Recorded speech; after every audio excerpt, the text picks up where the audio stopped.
지난 토요일에는 우리 교회에 있어서 중요한 일이 있었습니다. 바로 우리가 계속해서 기도하였고 하나님의 계획하신 가운데 우리 한강교회와 성인교회가 드디어 우리가 합법적으로 한 교회가 되었습니다. 우리 교회는 이제 곧 용두동으로 이사를 하게 될 것입니다. 이사를 간 우리는 하나님께서 일하심을 기대하면서 소망하며 여러 가지 일들을 하게 될 터인데 그 중에 하나는 복음을 전하는 일입니다. 곧 전도를 하게 될 것입니다. 하나님의 복음을 전하는 우리에게 있어서 가장 필요한 것은 무엇일까요? 이쁜 선물일까요? 아니면은 눈에 띄는 전도지일까요? 아니면은 사람을 확 사로잡을 멋진 계획일까요? 우리가 복음을 전함에 있어서 분명히 이러한 것들을 고려하며 나아가야 됩니다. 이것들도 분명히 중요합니다. 하지만 우리에게 있어서 가장 중요한 것이 있습니다. 그것은 우리가 전할 내용입니다. 우리가 믿고 고백하는 분이 어떠한지 이 메시지가 가장 중요합니다. 우리의 구주이신 예수 그리스도에 대한 명확한 이해를 가져야 됩니다. 그래야 우리를 통해서 복음을 듣는 자들이 예수님에 대해서 정확하게 알게 될 것입니다. 우리가 하나님께 이러한 도구로 사용되기를 기도하며 소망합시다. 이 시간에 우리가 믿는 예수님이 누구신지, 예수님께서는 기록된 성경을 통해서 당시의 제자들에게만 말씀하시는 것이 아니라 오늘 이 시간에 성령께서 세워주신 설교자를 통해서 너희가 나를 누구래 하느냐, 이 질문에 우리가 기록된 말씀대로 우리가 믿고 고백하는 그 예수님을 바르게 선포하며 듣게 되는 그 은혜의 시간이 되기를 소망합니다. 예수님께서는 제자들과 함께 다니십니다. 함께 다니시면서 하나님의 나라의 복음, 그 놀라운 복음을 선포하실 뿐만 아니라 예수님께서는 자신을 통해서 이루어지는 성령의 능력을 보이셨습니다. 어느 날 예수님은 자신의 제자들과 함께 빌립보 가이사랴 여러 지방에 가셨습니다. 그 마을 도착하셨을 때 주님은 제자들에게 이러한 질문을 합니다. 얘들아, 사람들은 나를 누구라고 하느냐? 이렇게 질문을 하셨습니다. 많은 사람들이 예수님을 쫓았고 따라다녔습니다. 신비한 능력을 가지신, 자신과 함께 생활하는 종교 지도자와는 다른 권위가 느껴지는 그런 말씀을 전하시는 예수님. 많은 사람들이 예수님을 과연 어떻게 생각하시는지 예수님께서는 자신의 제자들에게 물어보셨습니다. 이 질문을 받은 제자들은 한 명씩 대답을 합니다. 주님, 어떤 사람들은 우리 주님을요 세례 요한이라고 그렇게 얘기를 합니다. 또 어떤 사람들은 구약의 엘리야와 같다 그렇게 얘기를 합니다. 또 어떤 사람들은 구약에 하나님께서 선택하여 사용하셨던 그 선지자 중에 한 명이다 이렇게 얘기를 합니다. 왜 많은 사람들은 예수님에 대해서 이렇게 다양한 답변들을 했을까요? 그것은 예수님은 하나님의 말씀을 전하셨기 때문입니다. 분명히 이 당시에도 바리새인들이 있었습니다. 사두개인들이 있었습니다. 종교 지도자들이 있었습니다. 그러나 이들과 예수님은 다른 점이 있었습니다.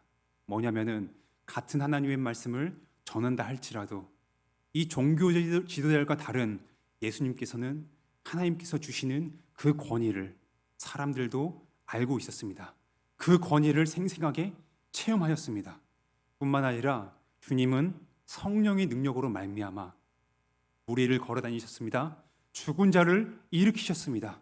뿐만 아니라 앞에 기록된 4,000명을 먹이시는 그런 놀라운 일들을 행하셨습니다. 그렇기 때문에 사람들은 제자들의 답변처럼 여러 가지 예수님에 대해서 생각하고 그들이 믿는 예수님이 어떠한지를 얘기했습니다. 분명히 사람들의 생각, 사람들의 답변은 틀리지는 않습니다. 하지만은 그들의 대답은 완전한 이해는 아니었습니다. 예수님께서 기대하시는 우리가 믿고 고백하는 그런 대답은 아닙니다. 예수님 당시에 사람들이 이러한 생각을 하였다면은 오늘날 이 지구상에 살고 있는 사람들이 과연 예수님에 대해서 어떻게 생각하고 대답을 할까요? 다양한 답변들이 있습니다. 어떤 사람들은 예수님을 비록 믿지 않는다 할지라도 예수님은 착한 사람이셨어, 이렇게 얘기하는 분도 계시고, 그냥 우리에게 좋은 말씀을 하시는, 도덕적에서 얘기하는 그런 윤리적인, 우리가 마땅히 따라야 할, 모든 사람들이 예의를 갖춰서 마땅히 해야 될 그런 좋은 말씀을 하신 분이야, 이렇게 말하는 사람도 있습니다. 또한 어떤 사람은 많은 사람들이 매해마다 지키는 성탄절이 있게 하신 분이다, 아기 예수님의 모습으로 있게 오셨기 때문에 우리가 지금도 많은 사람들이 그 겨울에 뭔가 12월 달이 되면은 설레면서 우리가 기다리는 성탄절이 있게 하신 그런 분이시라고 얘기를 하고 합니다. 또한 어떤 이들은 예수님은 그 당시에 영웅이셨어, 히어로이기 때문에 많은 사람들의 기대를 받으셨고, 뭔가 사람들이 깜짝 놀랄 만한 그러한 일들을 계획하시며 이루실 만한 그런 능력을 가신 분이시다라고 고백도 하며, 또한 어떤 사람들은 마치 신화의 인물처럼, 그리스 로마 신화에 나오는 그런 것처럼 예수님은 실제 인물이 아니라 그냥 사람들이 만들어낸 상상의 인물이야, 신화적인 인물이야, 그렇게 얘기도 합니다. 또한 마지막으로 어떤 사람들은요, 이렇게 얘기를 합니다. 예수님은 나의 재미를 빼앗는 분이야, 이렇게 생각을 하시는 분도 계십니다. 왜 그러냐면은 예수님을 믿게 되면은 이제 내가 그동안 일요일 날에 그 5일 동안 피곤하고 토요일 날에 내 친구들을 만나서 내 여가 시간을 잘 놀다가 일요일 하루만큼은 내가 아침 내내 늦잠을 잘 수 있는데, 예수님을 믿게 되면은 내가 그동안 누렸던 이런 향락, 사치, 나의 재미를 빼앗는 분이야. 또한 예수님을 믿으면은 헌금을 해야 돼, 이렇게 잘못 오해를 하기 때문에 예수님에 대해서 나의 재미를 빼앗는 분이야, 그렇게 생각하는 사람도 있었습니다. 당시나 오늘이나 예수 그리스도에 대한 이해가 잘못되었습니다. 순전히 성경에서 얘기하는 그런 예수님이 아니라 내가 들었고 내가 이해하고 있는 자신의 생각으로만 그렇게 예수님에 대해서 알고 얘기를 합니다. 여기 계시는 우리 성도님들, 예수님은 과연 누구십니까? 예수님께서 본문에서 제자들에게 그렇게 대답을 하십니다.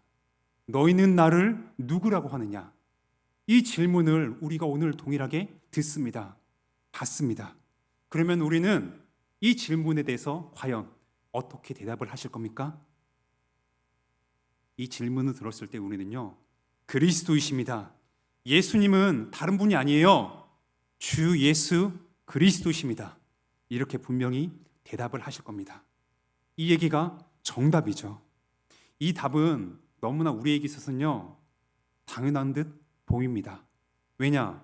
주일학교 때부터 수많은 설교를 들었고, 내가 성경 공부를 통해서, 목사님들을 통해서, 부역장들을 통해서 내가 개인적으로 성경을 읽을 때 예수님은 주 예수 그리스도시다, 하나님께서 이 땅에 우리 죄인들을 위해서 대신 그 구속사역을 이루시기 위해서 하나님께서 택하신 기름 부은 자 그리스도이시다, 이 말을 많이 들었기 때문에 당연한 것 아니야? 이렇게 생각을 하실 수가 있습니다. 하지만 우리가 예수님을 그리스도라고 고백한다? 이거는요, 당연한 것이 아닙니다. 내가 교회를 오래 다녔기 때문에 내가 내 입에서 자연스럽게 나올 수 있는 말이 아닙니다. 진심으로 하나님의 아들 예수 그리스도를 내가 믿습니다, 예수님은 나의 구주이십니다, 그리스도이십니다, 이런 대답을 한다면요, 나의 어떠한 경험으로 인해서 내가 교회를 오래 다녔기 때문에 자동적으로 나오는 것이 아닙니다. 하나님께서, 성령 하나님이 이미 우리 안에 계시기 때문에 일하심으로 말미암아 예수님에 대한 정체성에 대해서, 예수님에 대한 질문에 대해서 그렇게 바른 대답을 할 수가 있는 것입니다. 오직 하나님께서 이 사실을 알게 해주시고 믿게 해주셔야만이 할 수 있는 그런 대답입니다. 우리가 같이 읽은 마가복음에서는 기록되지 않았지만은 마태복음에서 동일한 본문을 가지고 예수님께서는 그렇게 말씀하십니다. 베드로야, 네가 이런 대답을 했는데 이 대답, 나를 그리스도라고 대답한 그것은 혈육으로 된 것이 아니다, 오직 하늘에 계신 내 아버지께서 너에게 그 놀라운 사실을 알게 해주셨기 때문에, 깨닫게 해주셨기 때문에 너는 이 대답을 나에게 할 수 있는 것이다. 그렇게 말씀하셨습니다. 오늘 사는 우리에게도 마찬가지입니다. 누군가가 우리에게 너가 믿는 예수가 누구야? 라고 물었을 때 우리가 예수님은 그리스도시다 라고 고백을 하고 대답을 한다면은 바로 우리 안에서 지금도 성령께서 일하시기 때문에 이렇게 말씀을 할 수가 있는 것입니다. 예수는 그리스도다. 이 정답이 나왔습니다. 본문에 기록된 대로 베드로는 주는 그리스도이십니다. 이 정답을 얘기했습니다. 예수님에 대한 정체성이 사람들의 생각에 틀렸고 베드로의 대답이 맞았기 때문에 이 정답을 이제는 이 기쁜 소식을 사람들에게 널리 알려줘야 됩니다. 예수님에 대한 이해가 잘못된 그들에게 베드로를 포함한 12제자들은 이제는 나가서 예수는 그리스도시다 담대하게 전파하며 나가야 됩니다. 그러나 예수님은요, 이것을 말리셨습니다. 우리 같으면은 우리가 바른 진리를 알고 있기 때문에 당장에 진리를 모르는 사람들에게 알려주고 싶은 마음이 클 것입니다. 제자들 또한 그럴지도 몰라요. 그러나 예수님은요, 놀랍게도 말리십니다. 베드로뿐만 아니라 제자들을 말리셨습니다. 왜냐하면은 그리스도에 대한 사람들의 이해, 제자들의 이해가 잘못되었기 때문입니다. 베드로는 놀랍게도 예수는 그리스도시다 이 정답을 얘기했어요. 그러나 베드로 또한 이 놀라운 신앙 고백을 한 베드로 또한 당시에는 예수 그리스도에 대한 예수 그리스도께서 어떤 일을 장차 행하셔야 될지 그것을 바르게 깨닫지는 못했습니다. 당시의 사람들처럼 베드로 또한 하나님의 일이 아니라 사람의 관점에서 사람의 일로서만 그리스도를 바라보고 그리스도를 생각했습니다. 당시의 유대인들, 이스라엘 사람들은 그리스도가 마침내 이 땅에 오시게 되면은 하나님께서 예언하신 그 약속된 그리스도 메시아가 오시게 되면은 드디어 우리를 괴롭히고 있던 로마로부터 해방시켜 주시겠구나. 자신들의 현실에 부닥치고 있는 이 문제로부터 드디어 해방시켜 주실 그리스도구나. 이렇게 생각을 했습니다. 자유는 우리 사람의 본능입니다. 우리나라 대한민국의 역사에서도 지난 과거에 안타깝게도 일본으로부터 식민 지배를 받고 있을 때가 있었습니다. 그러할 때 우리 선조들은 어떻게 행하였습니까? 독립을 위해서 목숨을 걸고 싸웠습니다. 뿐만 아니라 우리 군대에 가는 남성들은 어떨까요? 군대에 가게 되면은 억압됩니다. 내가 그동안 사회에 있으면서 누렸던 자유를 누리지 못합니다. 그렇기 때문에 군대에 간 우리 사랑하는 아들들은 건강하게 빨리 내가 제대하고 싶다. 이 생각이 큽니다. 뿐만 아니라 우리가 지금까지 살아오는 동안 가끔은 몸이 아플 때가 있습니다. 몸이 너무나 심하게 아프면은 활동을 못하기 때문에 집에만 누워 있습니다. 이러할 때 우리는 기도를 하죠. 하나님, 빨리 건강하게 해주세요. 그래야 내가 몸이 회복이 되었을 때 지금처럼 자유롭게 움직이면서 내가 하고 싶은 것을 할 수 있게 됩니다. 자유는 우리 사람의 본능입니다. 그렇기 때문에 당시에 베드로를 포함한 많은 유대인들은 마침내 하나님께서 약속하신 그리스도가 오시게 되었을 때 우리를 지금도 괴롭히고 있는 이 나쁜 로마 사람들로부터 우리가 드디어 정치적으로 경제적으로 자유를 얻게 되어 그 옛날 다윗 왕 시대처럼 우리는 부강하고 막강한 나라가 될 것이다. 이것을 소망하고 있었습니다. 당시 사람들이 그리스도를 이와 같이 이해하며 기다리고 있었습니다. 그리스도를 단지 하나님의 일이 아니라 사람의 시각으로 내가 원하는, 내가 기대하는 그런 그리스도로만 이해하며 바라보고 소망하고 있었습니다. 하지만 예수님은요, 사람의 일을 이루기 위해서 이 땅에 오신 것이 아닙니다. 하나님의 일을 이루기 위해서, 그 뜻을 행하기 위해서 이 땅에 하나님의 보냄을 받아 마침내 하나님의 계획하심에 따라 이 땅에 오신 분이십니다. 하나님께서는요, 그것을 이루기 위해서 사람이 아니라 자신의 사랑하는 아들 예수 그리스도를 선택하여 주신 것입니다. 선택하여 이 땅에 보내셨습니다. 그 일은 무엇일까요? 유대인들이 현실적으로 겪고 있는 로마로부터의 해방, 그것일까요? 물론 그것도 중요합니다. 왜냐?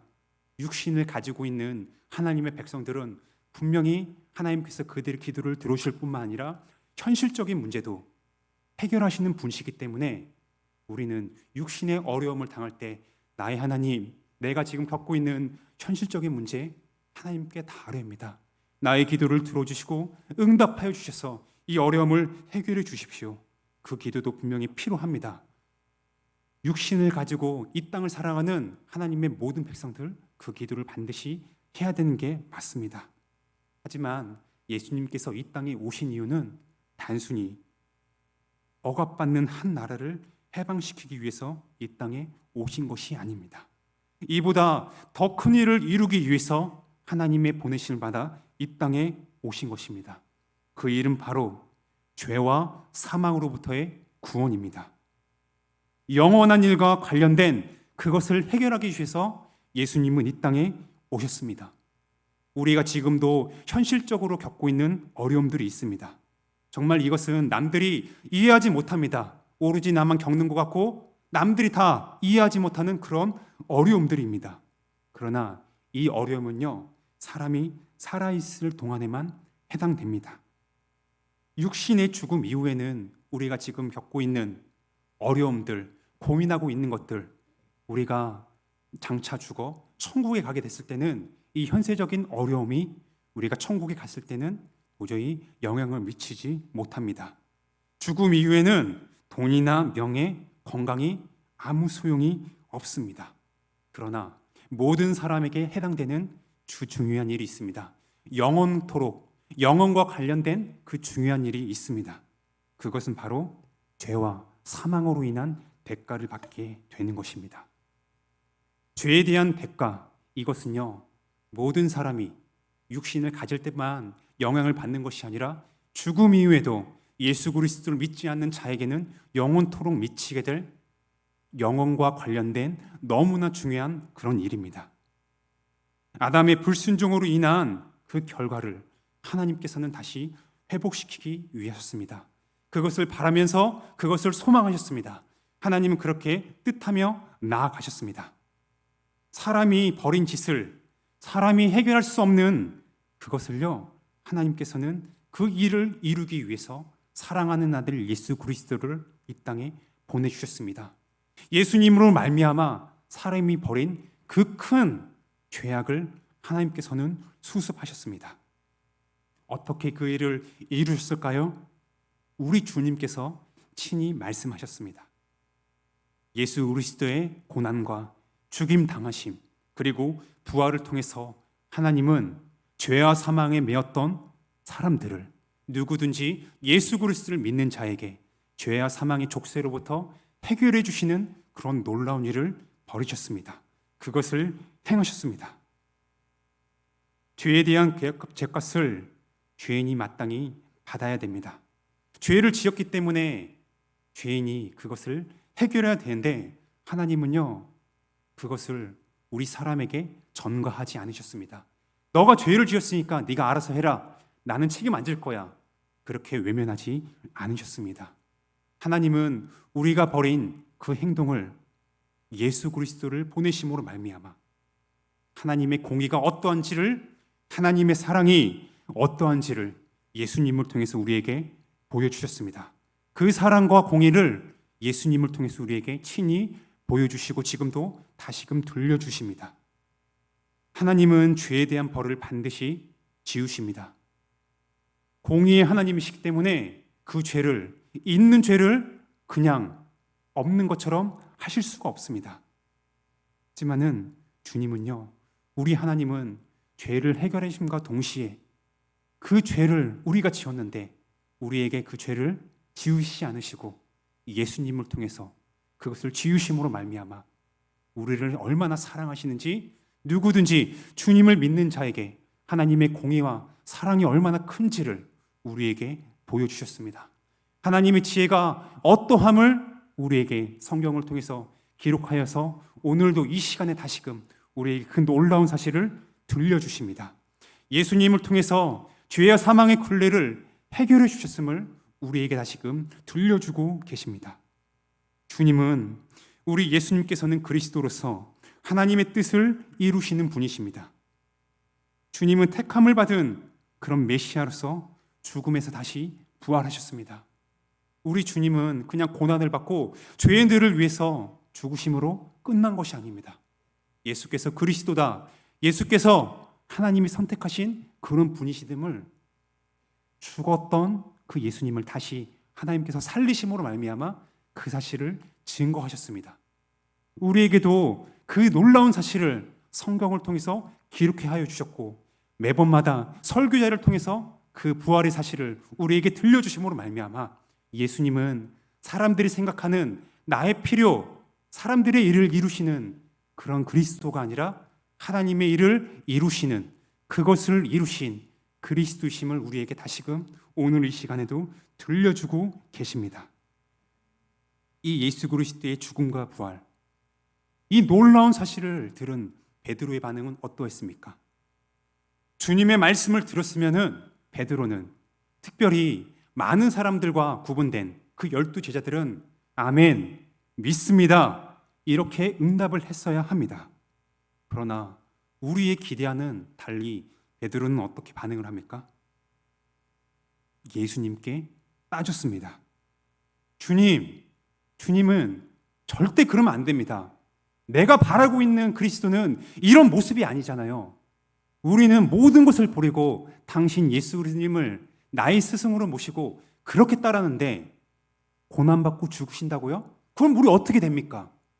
그리스도가 이 땅에 오신 것은 우리가 정말 우리를 괴롭히고 있는 이 로마를 밀어내고 예수께서 이제 유대인의 왕으로 취임하심으로 말미암아 예수님의 제자였던 우리가 이제 한 자리씩 차지해서 부와 명예, 권력을 누려야 되지 않습니까? 그렇게 생각하면서 주님, 결코 이 일은 당신께 일어나면 안 됩니다. 그렇게 주님께 따졌습니다. 하나님이신 예수님께 그렇게 따지는 베드로의 모습을 우리는 본문을 통해서 그렇게 같이 읽었습니다. 베드로 자신이 생각하는 그리스도의 모습과는 너무나 정반대이기 때문에, 나의 뜻대로 이루어지지 않기 때문에, 하나님의 일이 아니라 자신의 시각에서 사람의 일을 바라보기 때문에 베드로는 아멘이 아니라 안 됩니다, 결코 그렇게 이루어지면 안 돼요, 그렇게 예수님께 따지며 나아갔습니다. 너무나 놀랍죠. 방금 전에 베드로는 예수는 그리스도시다, 아무도 그렇게 대답을 못했는데 오직 베드로만 예수는 그리스도시다, 이 놀라운 고백을 했습니다. 그런데 얼마 지나지도 않았습니다. 1시간이 지났는 것도 아니에요. 1분도 지난 것이 아닙니다. 그런데 이 놀라운 고백을 한 베드로가 어떻게 합니까? 바로 다른 행동을 했습니다. 은혜의 고백을 하는 것이 아니라 예수님께서 책망하신 것처럼 사탄적인 그런 말과 행동을 하는 베드로였습니다. 우리에게도 혹시 이러한 모습이 있지 않습니까? 분명히 하나님께서 우리에게 은혜를 주셨습니다. 때에 따라 돕는 은혜를 하나님은 구하는 자에게 허락하십니다. 은혜를 받았음에도 불구하고 하나님께 달려가며 따지는, 항변하는 모습이, 베드로와 같은 모습이 오늘 우리에게도 있지 않습니까? 예수님의 진리의 말씀을 들었음에도 불구하고 이 진리의 말씀이 나의 생각, 나의 기대와 다른 것이 보이면은 하나님께 따집니다. 하나님께 항변합니다. 이 베드로의 모습은요, 저와 구원받은 우리 모두에게 있습니다. 우리 안에 하나님의 은혜와 우리의 허물이 동시에 공존하고 있습니다. 그럼에도 불구하고 놀라운 사실은 예수님은 베드로를 내치지 않았습니다. 사탄아, 내 뒤로 물러가라. 네가 이런 말을 했어? 네가 나한테 그리스도라고 고백했는데 너는 어떻게, 내가 하나님의 일을 하러 왔는데 사람의 일을 생각하냐? 너 이제부터 나 따라하지 마. 이렇게 말씀하지 않으셨습니다. 연약함에도 불구하고 여전히 허물이 있는 베드로임에도 불구하고 예수님은요, 그를 계속해서 제자로 받아주시면서 그를 데리고 다니셨습니다. 하나님은 여전히 우리를 그렇게 바라보시며 베드로와 같이 받아주십니다. 베드로를 버리지 않으신, 분명히 베드로를 책망하셨지만 받아주신 예수님, 우리도 똑같습니다. 은혜를 받았음에도 불구하고 내가 하나님의 일을 바라보지 못하고 사람의 일을 바라보며 하나님께 따지며 나아갈 때 하나님은 우리를 말씀으로서 다시금 깨우쳐 주시면서 책망을 하실 때도 있습니다. 그러나 이미 구원한 우리를 하나님은요 버리지 않으십니다. 베드로에게 행하셨던 것처럼 오늘 우리에게도 동일하게 행하시는 우리 주 하나님 아버지십니다. 베드로가 여전히 예수님의 제자였던 것처럼 우리 또한 예수 그리스도로 말미암아 하나님의 자녀된, 하나님의 제자된 우리입니다. 베드로의 이런 모습을 통해서 우리가 어떠한지를 오늘 같이 살펴봅시다. 저와 여러분은 하나님의 일을 생각하고 있습니까? 아니면은 사람의 일을 생각하고 있습니까? 나의 시각으로만 바라보면서 소망하고 있습니까?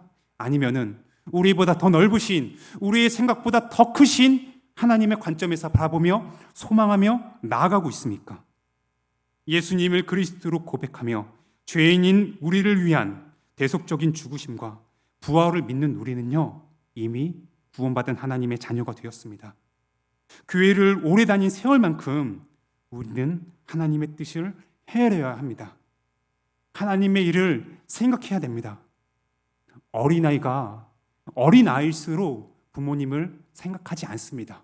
오로지 나의 시각에서만 나 이거 해줘 그렇게 따지면서 떼쓰는 어린아이입니다. 우리는 말씀의 양육을 계속해서 받고 있습니다. 교회 생활, 신앙의 횟수가 결코 짧지 않습니다. 그렇기 때문에 어린아이가 장성했을 때 이제 철이 들어서 자신을 낳아주고 지금도 길러주신 육체의 부모님을 생각하듯이 우리를 이미 구원하신 하나님, 주님 안에서 우리의 아버지가 되시는 하나님께 우리는 여전히 죄성을 가지고 있기 때문에 사람의 일로 나의 시각으로 바라볼 때가 있지만은 그러함에도 불구하고 우리는요 하나님의 말씀을 깨달을 뿐만 아니라 그 말씀에 교정됨으로 나의 생각이 아니라 사람의 일이 아니라 하나님의 일을 하나님의 시각에서 바라보며 기도하며 소망해야 됩니다. 하나님의 말씀을 통해서 우리의 육신적인 생각을 교정합시다. 우리의 죄성은 자꾸만 하나님이 아니라 나를, 사람의 일을 생각하며 바라보고자 합니다. 우리의 모든 생각을 사로잡아 예수 그리스도께 복종합시다. 기계적이 아니라 지금도 우리를 말씀을 통해서 우리에게 선포하시며 말씀을 깨닫게 해주시며 말씀으로 우리를 다스리시는 성령 하나님의 인도하심을 구하시는 가운데 내가 혹시 여전히 죄성을 가진 우리가 하나님의 일이 아니라 나의 기준, 나의 생각으로만 그렇게 바라보며 나아간다면은 성령님 다시금 하나님의 살아있는 말씀으로 나를, 우리를 다스려 주시옵소서. 삐뚤게 나아가고 있는 우리의 생각을 교정시켜 주시옵소서. 우리의 모든 생각을 사로잡아 인격적이신 하나님께서 우리에게 그렇게 여전히 인격적으로 대해 주심으로 하나님 자발적으로 기쁨으로 하나님의 일에 동참하며 그 일을 소망하며 나아가는 우리가 될 수 있도록 그렇게 강구하는 우리 모든 한강의 식구들이 되기를 소망합니다.